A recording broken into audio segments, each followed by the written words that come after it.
Esses três carinhas aqui que a gente tem aqui, né, é o resultado de um projeto que a gente fez para Cinépolis, para o lançamento do filme Vingadores Ultimato. Tá?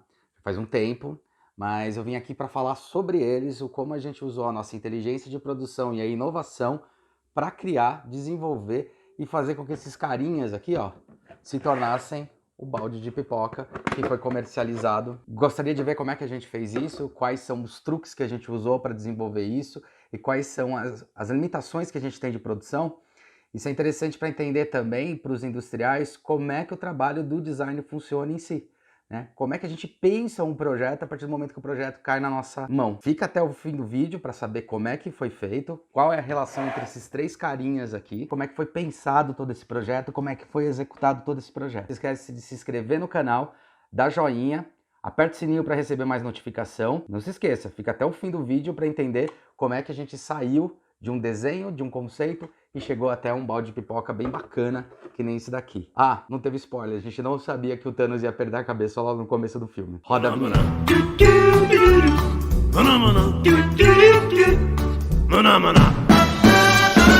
Olá, meu nome é Huck Generi, sou professor universitário, design de produto, sócio criativo da Atom Studios e bem-vindos a mais um vídeo do canal. Hoje a gente vai mostrar um pouco como é que foi fazer esse carinha aqui, quais são os detalhes e as relações que tem entre ele. Bom, primeira coisa foi passado o briefing pra gente, o desenho, o conceito de que ia ser a cabeça do Thanos já tinha surgido pela agência. Então aí a agência ela procurou a empresa que ia industrializar isso e a empresa ela contata a gente que é especialista nesse tipo de produto, tá? Diferentemente, muitas vezes, de uma modelagem à mão, de uma modelagem no ZBrush, né? Que muita gente sabe fazer, inclusive já teve 2, 3 vezes nos projetos que a gente desenvolveu, que a gente recebeu esses arquivos do ZBrush. Tem dois problemas na questão para a produção do arquivo do ZBrush, tá? Uma coisa importante de se entender, tanto para os industriais quanto para as empresas, né? Tanto para quem está começando nessa área, queria muito entrar nessa área, os arquivos de ZBrush, eles são arquivos, ou ZBrush, ou Maya, ou Cinema 4D, são arquivos que eles são em polymesh. O que quer dizer isso? O seu modelo 3D, ele é criado através de pequenos triângulos que formam a sua figura. O que é muito legal, que é bacana pra caramba, desenvolve, aliás, várias empresas, a própria Marvel, né, que é da Disney, esses desenhos 3D, eles são todos feitos nessa modelagem do ZBrush. Esses daqui são modelos que muitas vezes os caras fazem a modelagem do ZBrush. Aquilo lá que a gente vê no filme são modelos da modelagem do ZBrush. ZBrush e Maya. De qualquer forma, são modelos que são nesses pequenos triângulos. Por mais que você modele esse tipo de software é o que a gente chama de software artístico. Então, um software que você desenha, modela ele com pincéis e modela ele com mouse, né, ou com tablet, mas você modela ele como se fosse um clay, e ele através de polymesh ele vai ganhando estrutura. Mesmo que você faça tudo assimétrico, tudo bonitinho, pode ocorrer, até porque o corpo humano, ele é um corpo que tem alguns ângulos negativos, né? Você tem o buraco aqui do nariz, você tem a orelha, o buraco da orelha, você tem várias coisas que podem gerar um ângulo negativo, o que é um dos maiores problemas na indústria, tá? Qualquer ângulo negativo requer uma ferramenta que tem uma ferramenta que tem movimento. Esse movimento a gente conhece como gaveta. Você tem gaveta ou tem formas de se abrir o molde que não é uma forma simples, que é simplesmente abrir para um lado e para o outro. Então, independente se uma agência, por exemplo, que acontece muito, uma agência tem o modelo 3D e às vezes tem um modelador, e muitas vezes tem um modelador muito bom que vai modelar o personagem, vai modelar esse tipo de produto para produção, e aqui no caso dos baldes, o arquivo que se gera, ele tem vários problemas na questão de produção. E é aí que a gente entra. A gente entra justamente para o desenvolvimento técnico desse tipo de produto. Só para dar um en passant de como isso acontece, tem um amigo meu, que é o Losaka, né? Ele desenvolve alguns modelos, ele modela os bonecos para algumas empresas. Ele trabalhou com empresas famosas, modelando esses bonecos para brinquedo, ou às vezes até para colecionador. E quando consultaram ele para começar a desenvolver baldes de pipoca, que lá atrás foi esse daqui, que era o Deadpool, ele falou, olha, esse tipo de modelagem, que é uma modelagem técnica, para a saída de molde, desse molde técnico de sopro, não sou eu que desenvolvo, é o Huck que desenvolve, ele que tem a especialidade nisso. Esse industrial já há um bom tempo atrás já entrou em contato e daí entendeu essa necessidade. Então existe uma diferença entre a modelagem artística e a modelagem técnica, na questão da produção. A artística, quando você está fazendo um brinquedo, você permite ter vários moldes, várias divisões, várias peças. É projetado isso. E quanto maior a peça, também mais caro vai ser o produto, obviamente. Tanto o molde quanto o produto. Portanto, o nosso serviço, o nosso trabalho, ele é bem diferente no quesito técnico do que se faz numa modelagem ZBrush. A gente modela especificamente os produtos em dois softwares, tá? No Rhino e no Solid. Onde o Rhino a gente consegue ganhar a parte orgânica e no Solid a gente consegue ganhar a parte técnica, né? Avaliar tecnicamente a questão da produção dele. Como é que funcionou esse carinha aqui, então? Esse Thanos aqui. Bom, primeira coisa, a gente recebeu o briefing. Nesse caso, a gente não tinha nenhum modelo 3D. Tinha os desenhos, os conceitos, a arte conceitual. E em cima dele, a indústria, que a gente já tem um contato muito forte com eles, a indústria chamou a gente para fazer o desenvolvimento técnico. A primeira coisa foi começar a analisar o desenho do Thanos, começar a analisar aqueles desenhos, aquelas formas, entender onde eu podia ter ângulo de extração e onde eu ia fazer a divisão do molde desse cara. E a gente tomou a decisão de fazer a divisão do molde aqui na lateral, para a gente ter muito mais detalhamento na parte da frente, ó, é a cabeça do Thanos, e conseguir ter um detalhamento na parte de trás. Então a parte do lado é o que a gente fala que a gente ia sacrificar um pouco. O que é sacrificar um pouco? Como o molde ele tem que ter uma abertura simples, já que é um balde, ele tem que ter uma abertura simples, ou seja, não pode ter muito custo, a gente precisava, quando a gente fala de sacrificar, é botar menos detalhe aqui na lateral e botar os mais detalhes em alguns pontos. Então é a tomada de decisão, é a primeira coisa. Quando a gente tomou essa decisão, a gente falou, bom, então tudo vai ser modelado em torno disso. O próximo passo, analisar o desenho que havia sido mandado e analisar algumas formas que a gente identificou, tá? Nesse caso, porque meu amigo, o Losaka, ele já tinha modelado um Thanos baseado no filme, inclusive ele fez um boneco do Thanos para esse filme, para o filme Ultimato, para Mimo, é um boneco bem grande e tal, da Mimo. Eu sabia que ele tinha o rosto do Thanos. O que acontece? Eu tinha aí 5 dias para resolver isso daqui. Eu sabia que o rosto, como qualquer rosto humano, ele não é simétrico. Diferente de um capacete, diferente de alguma pessoa vestindo um capuz, alguma coisa assim, você pode fazer ele simétrico, quer dizer, você desenha metade e outra metade você espelha. Nesse caso, não. Nesse caso, o rosto de uma pessoa é totalmente diferente. Tanto que dá para reparar aqui na barba do Thanos a diferença, né? Então ele não é simétrico. Se eu divido isso aqui no meio, a barba, ou essas rugas aqui, né, no queixo, não é a barba, no queixo dele, essas rugas, elas não são simétricas. Elas têm uma deformação, inclusive um olho e outro também são um pouco diferentes.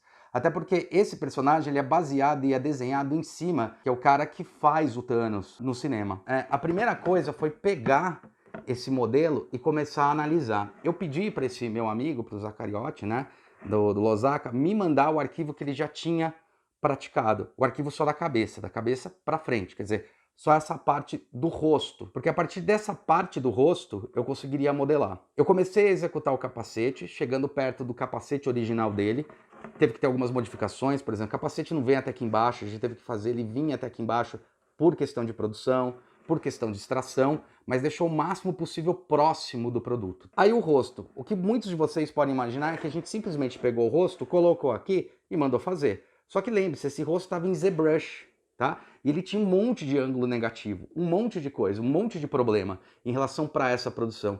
Então eu pego esse rosto como uma referência e modelo em cima dele de uma maneira técnica, né? O que é modelar de uma maneira técnica? Para ficar mais simples de entender é o seguinte, os arquivos que são em polymesh, em triângulo, quando você vai fazer a usinagem da peça, que é uma fresa que faz essa usinagem, quando você faz essa usinagem, esses triângulos podem aparecer.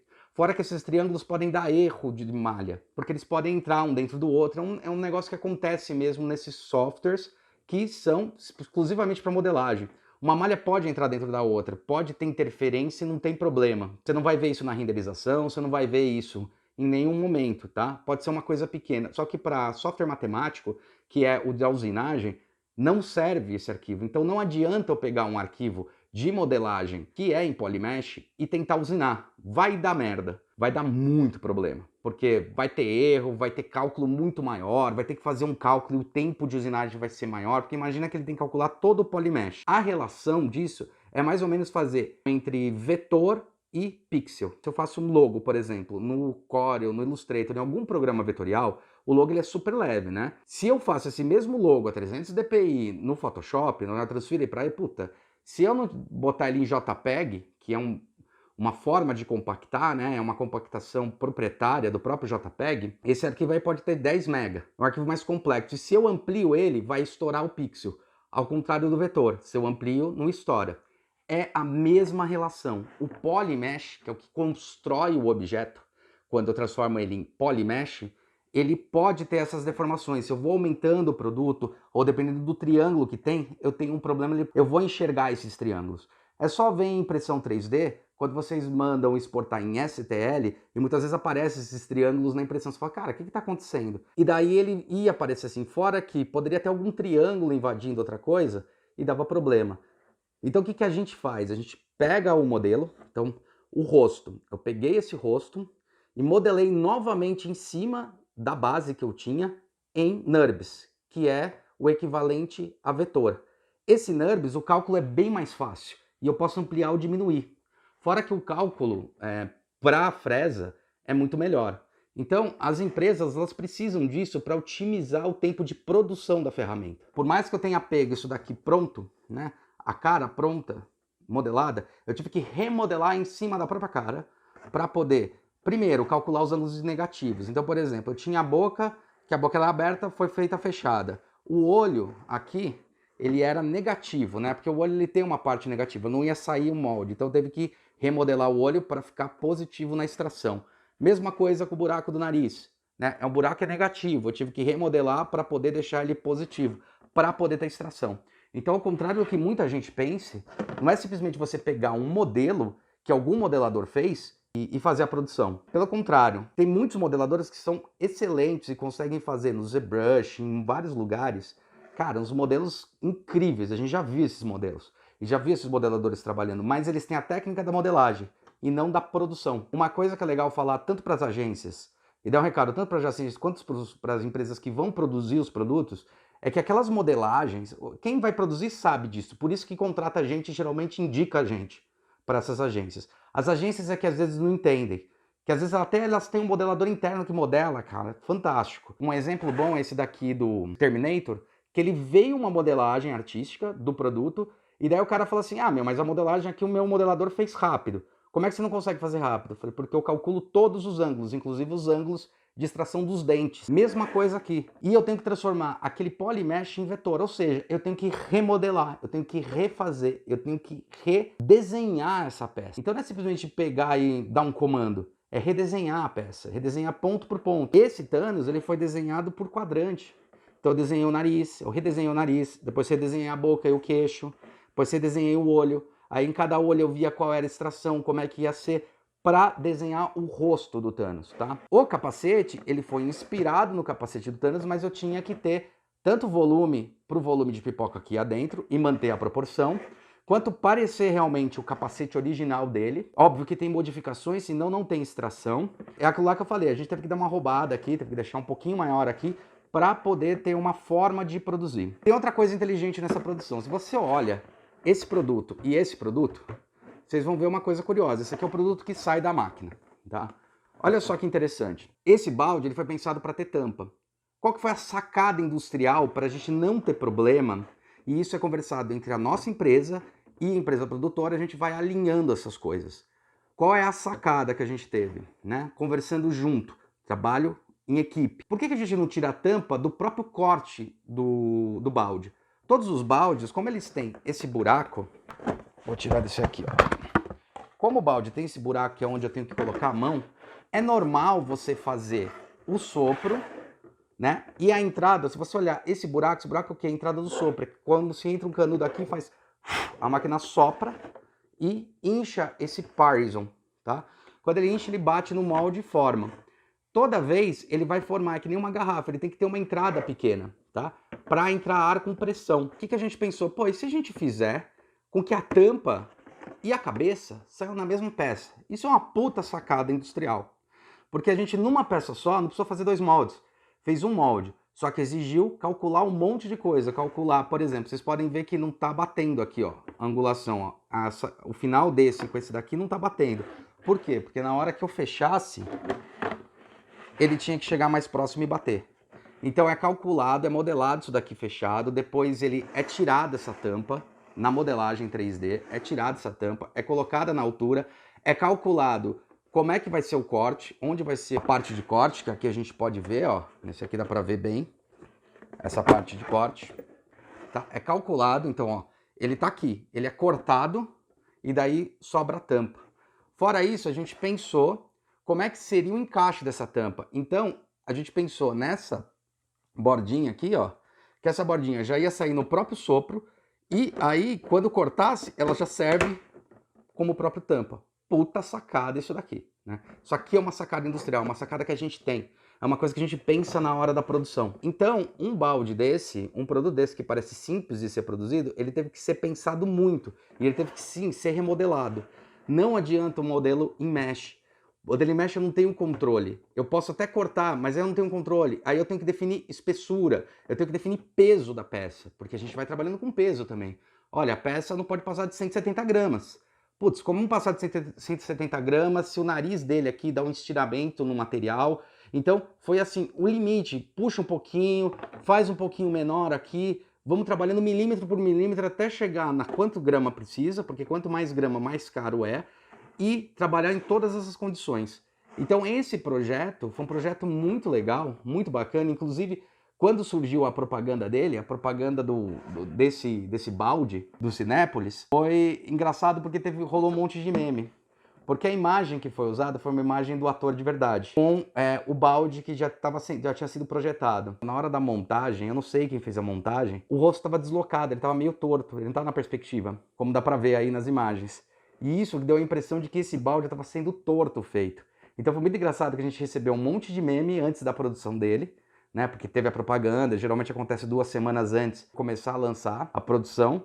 E, meu, a gente ria, porque fala, cara, não tem nada a ver. E todo mundo falando que era torto, era complicado, tinha um monte de meme. A gente vai passar alguns memes aqui. Mas depois que foi produzido, todo mundo ficou encantado com ele. Tem gente que fica meio assustado porque, pô, é a cabeça do Thanos, né? A gente não tinha spoiler, não sabia que ele ia perder a cabeça no começo. Mas esse foi a sacada desse produto. Então, esse buraco em cima é o quê? É o sopro. Foi feito uma peça só, é só um molde que gerou 2 peças, tampa e fundo. Isso aqui é uma puta sacada de produção. Eu acho que esse vídeo aqui, ó, vale um joinha. Essa daqui foi uma puta sacada que a gente teve, e esse é um trabalho que a Atom Studios faz. Esse é um trabalho que eu sou especializado em fazer já há 20 anos. Eu já fazia isso na época que eu era sócio do Nó, e eu continuei fazendo isso, e é isso que eu vendo para as empresas.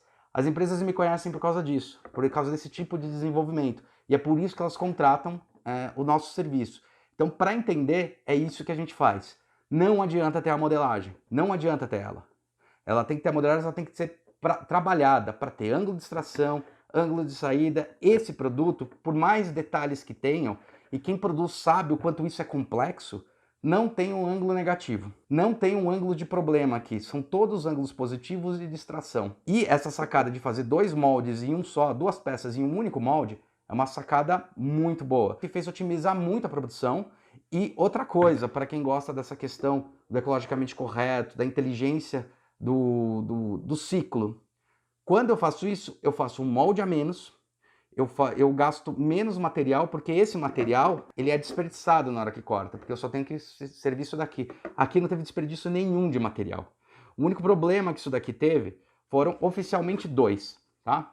Um problema, fica esse buraco em cima, não tem jeito, porque é aqui que entra o sopro, tá? E o segundo probleminha que ele deu foi que eu tive que fazer realmente espelhado o capacete, porque não tinha extração para esse lado. Anteriormente a gente tinha pensado como?